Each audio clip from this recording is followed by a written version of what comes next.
Hello kids, today we are going to learn 6th standard science subject the living world. So I already uploaded part 1 and part 2, so characteristics of the living things, and in part 2 the reproduction system, creation, responsiveness, all these points are covered. So in part 3 we will learn about definite lifespan of the living things, useful, harmful living things and their cellular structure. So observe the given figure. Here some trees and some goats are available. So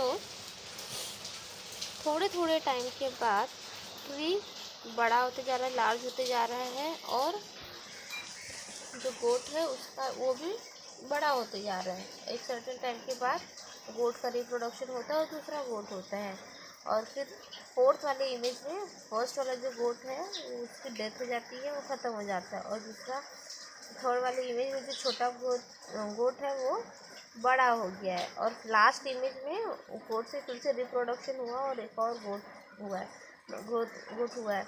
मतलब इससे क्या identify हो रहा है कि जो life process है वो एनिमल्स का एक सर्टेन पीरियड के बाद स्टॉप हो जाता है, और प्लांट्स का है वो कंटिन्यूसली होता रहता है उसमें ही डेड प्लांट्स जो हैं लीव्स वगैरह वो गिर जाते हैं, फिर न्यू प्लांट्स आते हैं, न्यू लीव्स आते हैं, तो उसमें continue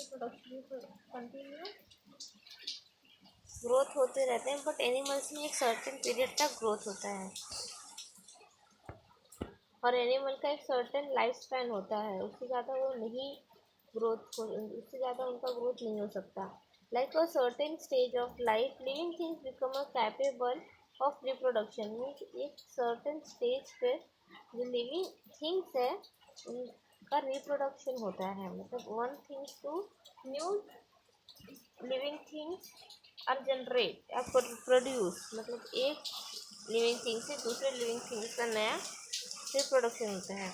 Later on in the life reproduction stage, their organ become a weak, and still later their life come to an end. In the other words, living things die. The lifespan of the different animal and the plant are different. For example, the lifespan of the dog is about 12 to 18 years, while the ostrich lives for 50 years. जो dog है तो dog का life span 12 to 18 year होता है, और ostrich का 50 years. तो you may have wonder what exactly the living things are, how they came in, begin, and so on. The lifespan of the giant turtle found on the Galapagos Island in South America is about 170 years. मतलब जो उसका गिंट turtle का life span है वो 170 years का है, और में फ्लाई रेंजेस का 1 hour to 24 hours, मतलब 1 घंटे से 24 घंटे के बीच तक ही उनका लाइफ स्पेन रहता है, किसका में फ्लाई रेंजर्स का।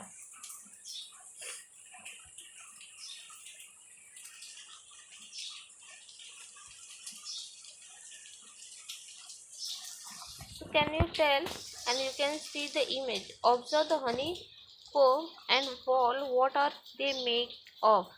So अगर वॉल एंड हनी कोम को देखोगे तो वो एक रेक्टेंगुलर शेप में है, और हनी कोम हेक्सागोनल शेप में है।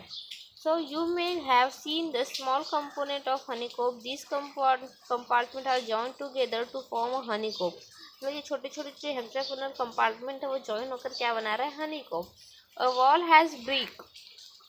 To construct a wall, we firmly join the bricks together.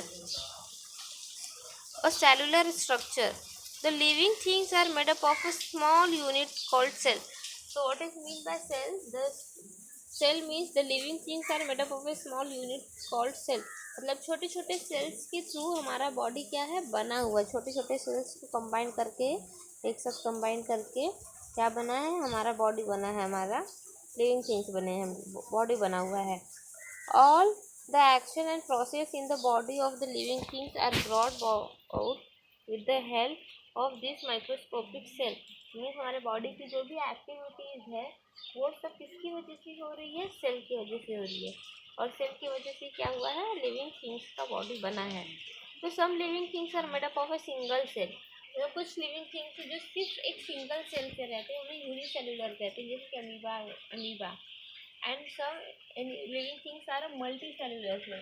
Multi cellular मतलब बहुत सारे डिफरेंट टाइप्स के सेल्स उसमें रहेंगे और उनका अलग अलग फंक्शंस होगा, तो क्या हुआ, multi cellular organism. On the other hand the living things that are made of many cells are called multicellular organism. This amoeba and some other microorganisms are unicellular, while man, cow, mouse, cockroach, elephant, banyan tree, the onion plant, etc. are the multicellular organisms. So, in the exam may be asked, write down what is mean by unicellular organism and give one example. तो वहाँ पे लिखना है तुमको कि living things are made only single cell, it's called a unicellular organism. Example is amoeba, मतलब जो एक सिंगल सेल से बना है वो क्या है, unicellular. And the living things that made a many cells are called multicellular organism, like man, cow, mouse, cockroach. ये सारे एनिमल्स क्या है, मल्टीसेलुलर है। All the characteristics of the living things are seen in every cell of a living things, whether it a unicellular or multicellular। तो जितने भी living things के characteristics है, growth, reproduction, respiration, excretion, stimuliness, responsive stimuliness, all these are character are found in a unicellular as well as multicellular। मतलब जितने भी characteristics है living things के, वो सारे characteristics unicellular as well as multicellular दोनों में होते हैं।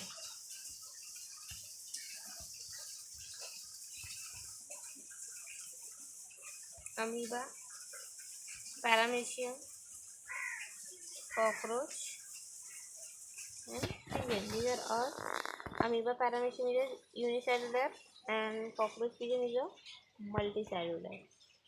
So cellular structure is the main characteristics of living things, even though the number of cell may vary। Now you can see the another image.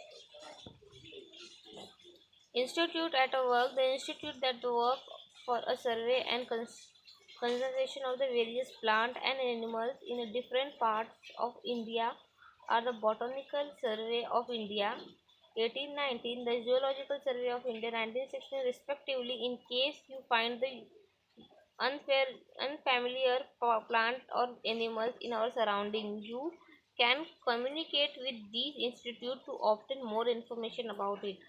Means botany, तो botany related plant, मतलब botany अगर in the future science divided into 3 parts, physics, chemistry and biology, and again biology divided into 2 parts, botany and zoology। So botany means we are study about plant and zoology means study about animals, मतलब अलग अलग branches हो जाते हैं। तो botanical मतलब क्या होगा, यहाँ पे बॉटनिकल सर्वे किया है, मतलब प्लांट से रिलेटेड सर्वे किया है, तो बहुत सारे अलग अलग अननोन डिफरेंट थिंग्स हमें पता चली है।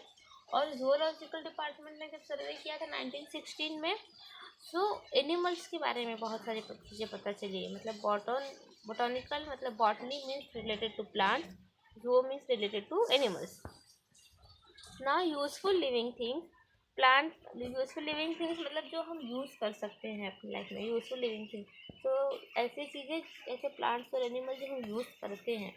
तो plant are use for household as well as industrial purpose. For example fenugreek, methi, potato, okra, apple, banana are use as a food, while वोस्का, हिराडा, बेहाडा, asparagus are used as a medicine। So remember this point, which plant are used as a medicine, which plant we are used as a fruit, and animals also used to us. A dog, cat, cow, buffalo are kept for domestic use. Fish, sheep, fowl are used as a food, while animal like a horse, oxen, camel prove useful in a various occupations। The earthworm is a very useful in agriculture। तो ये याद रखना है कि potato, fenugreek, ओकरा, Apple, बनाना ये सब खाने वाली चीज़ें हैं, फूड है, जो फूड हम लोग यूज़ करते हैं। अडुल्सा, हिराडा, बेहाडा asparagus we are used as a medicine. Now the plant, animal. These are all the plant. Now animals. तो dog, cow means pet animals जो है, dog, cow, cat, buffalo are kept in domestic use, मतलब अपने घर की चीज़ों के लिए हम लोग यूज़ करते हैं. फिश, sheep ये सब हम लोग खाने के लिए यूज़ करते हैं. Food as a and food we use a food while animal like next horse, oxen, camel. तो horse, ox, camel ये सब हम अपने ऑक्यूपेशन के लिए यूज़ करते हैं, एज ए ट्रांसपोर्ट यूज़ करते हैं. And earthworm is a very useful animal in agriculture. Agriculture में अर्थवर्म कैसे यूज़फुल हुआ, क्योंकि अर्थवर्म ज़मीन को छोटे छोटे होल कर देते हैं, मतलब जो मिट्टी रहती है ना वो भुरभुरी टाइप में मिट्टी हो जाती है, तो फार्मर्स को ज़्यादा मेहनत नहीं करना पड़ता है. That's why earthworm is the best friend of the agriculture and earthworm is a very useful for agriculture. Now harmful living things. So as you can see the image, these are all the harmful living things in a plant as well as animals also. Some animals and plants around us are harmful to man. For example, mosquito, flies spread disease. Cockroach, mice, rat destroy our food. Fleas, tick also spread disease. The bite of some poisonous lizards, spiders, snakes and scorpion can even cause the death. मतलब कुछ चीज़ों के काटने की वजह से, poisonous की वजह से डेथ भी हो सकती है. तो ये सारे हार्मफुल एनिमल्स हैं.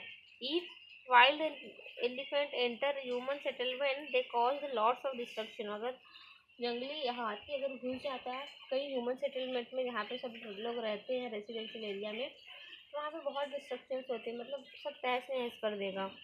सम plant too can be harmful, मतलब कुछ प्लांट्स भी हार्मफुल्स होते हैं. फॉर एग्जाम्पल डोडर, पैरेंथियन and other weeds. Spots of the nettles, मतलब जिससे खुजली होती है.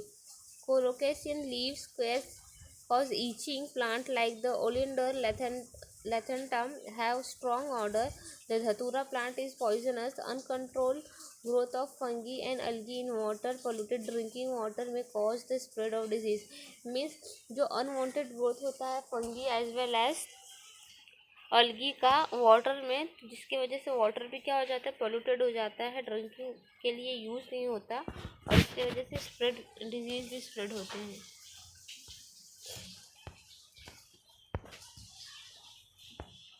Wild animal that the hunt other animal for food are called a predator. For example, tiger, lion, wolf, leopard. Sometimes due to the deforestation, such animals enter human settlement in search for a food and may kill domestic animals or people. Wild animal जो as a food दूसरे animals के ऊपर dependent रहते हैं वो. Always remember, many plant and animal in nature satisfy our need. The use of such a plant and animal should be restricted only to our need. We should not pluck leaf, flower and fruits unnecessary. Animals should not be hunted. They should not be teased just for a fun. It is a responsibility and duty of all of us protect plant and animals. So many plant and animal in nature satisfy our needs, मतलब हमारे nature में जितने भी plants and animals हैं वो satisfy करते हैं हम सबको. The use of such a plant and animals should be restricted only to our need. So कुछ प्लांट्स और एनिमल्स हम यूज़ कर सकते हैं अकॉर्डिंग टू और नीड, अपनी ज़रूरत के हिसाब से हम यूज़ कर सकते हैं. बिना ज़रूरत के हिसाब से किसी भी लीव्स को, प्लांट्स को, लीव्स को, फ्रूट्स को अननेसेसरी मत तोड़ो. प्लक मतलब तोड़ना, अननेसेसरी मत तोड़ो. एनिमल्स को टीस मत करो जस्ट फॉर आवर फन, अपने मज़े के लिए, अपने मस्ती के लिए, एंटरटेनमेंट के लिए किसी भी एनिमल्स को मत इरिटेट करो, टीस्ट करो. Animals should not be hunted, शिकार नहीं करना चाहिए एनिमल्स का. So it's our responsibility and duty of all us to protect plant and animal. ये हमारी responsibility as well as duty है कि किसी भी plants and animals को हम protect करके रखें, उन्हें without unnecessary pluck नहीं करें, तोड़े नहीं या फिर tease नहीं करें just for a fun. ये सब नहीं करना है. Now what we have learned. So in the summary of the chapter, what we are learned in the second chapter. So we learn in the second chapter growth, respiration, excretion, reproduction, responsiveness to stimuli, movement, a definite lifespan, and cellular structure of the characteristics of living things. मतलब हमने ये सब पढ़ा है, growth, respiration, excretion, reproduction, responsiveness to stimuli, movement, a definite life span and cellular structure. These are all things we are learn in the second chapter. Animal grow of a certain period of their life. Plant however grow as long as they live. मतलब animals का grow एक certain period तक होता है और plants grow होते रहते हैं, मतलब ग्रोथ होता रहता है उनका. Animal have a specific organ for respiration. ये सारे पॉइंट्स याद रखो डिफरेंस बिटवीन के लिए.